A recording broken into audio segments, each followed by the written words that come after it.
In today's video, I'm going to take 5 excellent pieces of advice I got from this book, Can't Hurt Me by David Goggins, and apply it to weight loss. So for those of you who don't know, David Goggins is a Navy SEAL. He's also an ultra marathoner. He also has competed in the ultra man competition, and he set the world record for the most pull-ups in a single day, over 4,000 pull-ups. So basically, he is incredible when it comes to setting goals and achieving them and really pushing yourself past your limits. And so obviously this can apply to weight loss. So I've done an entire video that goes deeper into this book as far as, the good and bad points of it. And I'll link to that one. It's on my Kayla Cox Writer YouTube channel. But for the purposes of this video, we're just gonna focus on how it applies to weight loss. So the first thing that he talks about, and this is the thing that David Goggins is most well known for,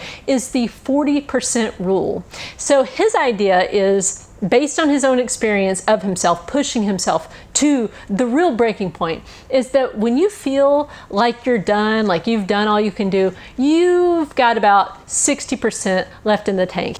Now, this is a big mindset shift if you adopt it, because so many times we're just like, okay, well, I've done everything I can do, and then we just kind of let ourselves off the hook. The key is to, when you feel that way, just keep pushing. Just know that you're capable of more. That first little notion that you have that you've done everything you can do, it's false. You can do more. The second thing that he emphasizes that I totally agree with is to know why you're doing this. Knowing the why behind your weight loss journey is important. And he points out, you're going to, when you're trying to do something difficult, and for a lot of us, weight loss is difficult.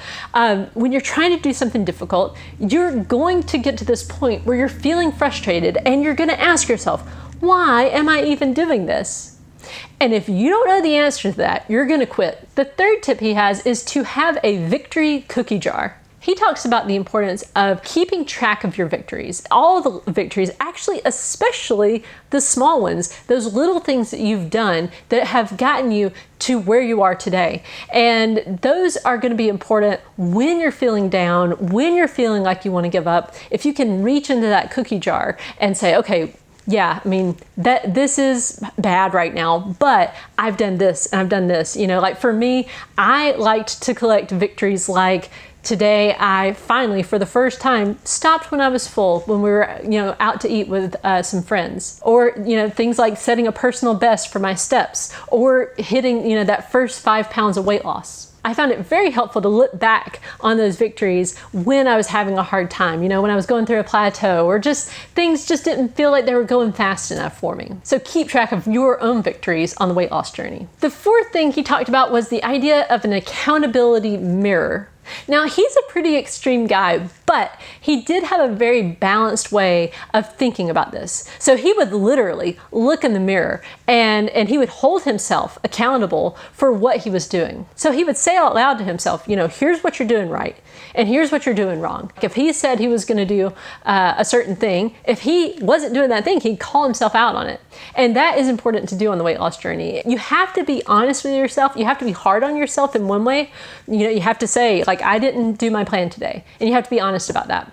But on the other hand, you can't just focus on the negative. You have to have a balanced approach. You have to also talk about the positives. And he says that that's important to do. So yeah, you talk about the things you're not doing that you said you're going to do, but you also point out the things that you're doing right. Even though I didn't necessarily, go in front of the mirror and talk to myself in that way, I did find it helpful to hold myself accountable. I found that was the most important thing. I've never been able to find someone else who can do a better job at it than myself.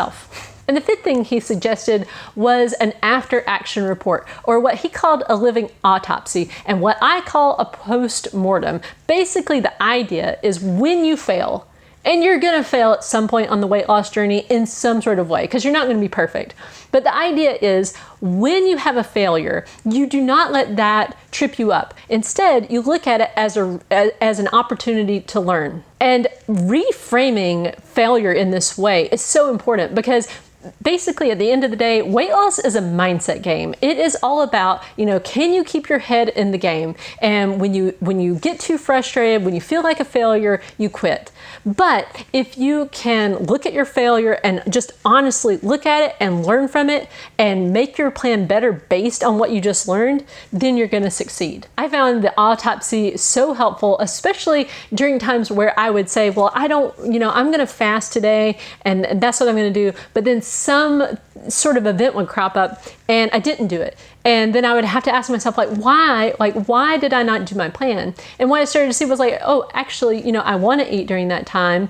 And so I think a better plan would be that I allow myself to eat during these certain kind of circumstances. And what that did was it actually made my plan much stronger, because on those days I was intentionally eating. And it made my plan feel so enjoyable, because then I wasn't feeling guilty because, so-and-so came over and we had lunch together. It was just that's just part of my plan. And so it kept me from kind of spiraling negatively. Now, so overall, there's some really good advice in this book. However, I can't just fully recommend it. I'll get into more details on that on my other video, but in general, I do enjoy David Goggins on his videos. I think those can be very motivational. Just know he uses a lot of language that some people may find offensive. Thank you so much for watching this video. I hope you found it helpful. Be sure to like, comment, and subscribe down below. In 2015, I weighed in at 222 pounds, which meant I was obese. I was determined to figure out a way to lose the weight permanently while still eating all the foods that I loved. I found success when I committed to a very simple plan. I practiced intermittent fasting 6 days a week, took a cheat day on Sunday, and walked 6 miles every day. I determined that I would not count calories. I would not restrict any foods or carbs, and I would instead focus on eating until I was full. I lost a total of 80 pounds with this plan, and it's helped me maintain in a healthy weight range for over 6 years. I've taken the lessons I've learned on my weight loss journey and written the Laid-Back Guide to Intermittent Fasting, Overcoming Weight Loss Obstacles, and the Laid-Back Guide to Weight Loss Maintenance. Grab your copies on Amazon and get started losing weight today.